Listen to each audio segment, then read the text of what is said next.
Hər vaxtınız xeyir olsun əziz izləyicilər. Bu günləri türk baklavası hazırlamışam. Midye tatlısı. Yəni qeyd edeyim ki, ilk dəfədə hazırlayıram.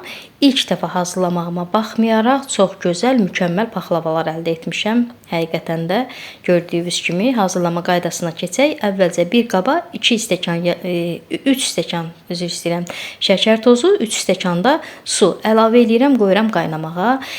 Qaynadanda da çox belə uzun müddətli qaynatmıram ki, yəni bizim paklavaların şərbəti kimi çox qatı, bal bizə lazım deyil şərbət. Ona görə biraz qaynayacaq 3-4 dəqiqə bəs eləyir, söndürəcəm altın. Xəmir eləmək üçün 2 stəkan yarım un, yarım stəkan nişasta, 1 çimdik duz, deməli 1 paket qabartma tozunun yarısını istifadə edirəm burada. Yarım stəkan qatıq, yarım stəkan duru yağ, 1 xörək qaşığı sirkə, fərqi yoxdur, alma sirkəsi, üzüm sirkəsi və 1 ədəd də yumurta ağlı sarılı. Əlavə edib xəmiri yoğururam. Xəmiri yoğuranda əziz xanımlar, əlimizin altında xəmiri bizə çürük kimi görünə bilər, amma çox yoğurduqca elə bil biraz artıq yoğururam. Ondan sonra xəmir özünə gəlir. Eynən şəkərbura xəmiri necə bəzi xanımlar narahat olur ki, xəmir eləyirəm çürük kimi olur. Onu çoxlu yoğuranda xəmir tam düzəlir. Əgər görsəniz ki, xəmiriniz biraz bərk alınıb, 1 qaşıq da qatığını artıra bilərsiniz. Şərbətin içərisinə 2 dilim limon attım və biraz qaynayandan sonra altını da söndürdüm.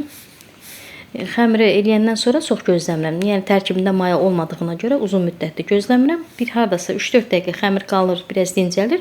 Ondan sonra kündələrə bölürəm. 10 dənə eyni boyda kündə tuturam. Deməli kündələyəndən sonra yenə 3-4 dəqiqə gözləyirəm ki, yayanda rahat olsun mənim üçün. Bu müddət ərzində isliyi hazırlayıram. 200 qram bizim burada qoz ləpəmiz var. Blenderdən keçirdirəm. Çox da belə lap toz kimi eləmirəm. Biraz elə bil qoz ləpəsi diri-diri qalır.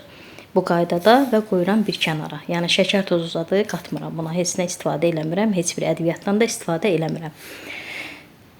Kündələri yayıram. Yayanda da kündələrə aralarına nişastadan istifadə edirəm. Qarğıdalı nişastasından istifadə edirəm burada. Deməli əvvəlcə kündələri tək-tək yarımçıq da belə deyək yayıram və aralarına nişasta səpirəm. Nişasta səpməyə də heç çəkinməyin. Yəni bol-bol nişastadan istifadə edirəm ki, yəni kündələr bir-birinə yuxalar yapışmasın. Ona görə ki, 10 kündəni 10-nu da birdən-birə yayacağam.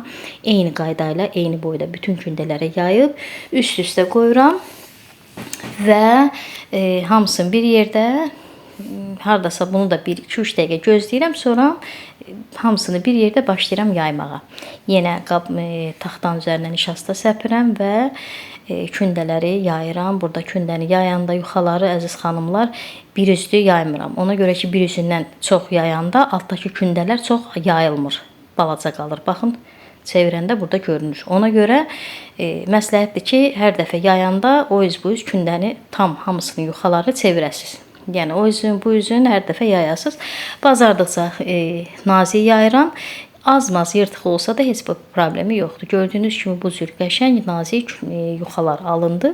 Ondan sonra rulon forması verirəm. Ətəyindən də biraz kəsirəm. Kənar tərəfinə verirəm. Amma əslində ətək hissədən biraz çox kəsməli idim ki, bu biri kənara da verim o xəmirdən ki, qıraq tərəfi biraz yastı kimi oldu.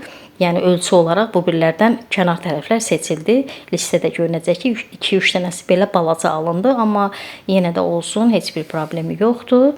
Kəsdikdən sonra bu gördüyünüz formada yayıram. Eynən badambura xəmirinə oxşayır, qoğal kimi belə qat-qat görünür. Kündələri də bu yuxanı da kəsəndə rulonu ölçüsünü elə bil bir barmaq əyində kəsirəm. Çox qalın-qalın kəsmirəm. Yəni nazik-nazik kəsirəm. Hamısını yayıb yığdıqdan sonra içliyi yığıram. Çox rahat, asan bir paklavadır. Mən deyərdim, ən asan paklavadır. İçliyini yığanda da kənarlarını bərkitməyə heç ehtiyac yoxdur. İçliyi yığıb sadəcə ovucumun içində qatlayıram. Burada bir dənə var ki, mən listə bunları cərgə ilə yığmışam. Amma sobaya qoyanda həmən yuxalar ki, açılır, bişdikcə genişlənir. O cərgədə olduğuna görə mane olurdu bir-birinə. Mən paxlavaları bir-birindən elə bil cərgələrini pozdum da, qarışıq elədim ki, genişlənəndə rahat olsun. 100 qram kərə yağı istifadə elədim, dağ olmuş, elə bil ərinmiş kərə yağından üzərinə və 180 dərəcəli sobada alt üst qızarana qədər bişirdim. Çox tünd qızartmadım. Gördüyünüz kimi bayaqki cərgə ilə dedim yığmışdım. Həmən cərgəni pozdum ki, genişlənməyə yer olsun yuxaların açılmasına. İsti-isti elə sobadan çıxardan kimi şərbətimiz də biraz soyuyub, soyuq şərbəti üzərindən gəzdirirəm hamısını. Şərbət əvvəlcə adama çox görünə bilər, amma qətiyyən elə deyil. Qaldıqca paxlava canına çəkir. Yəni əziz xanımlar, yəni çox gözəl paxlava alındı. İlk dəfə idi hazırlayırdım, yenə qeyd edeyim.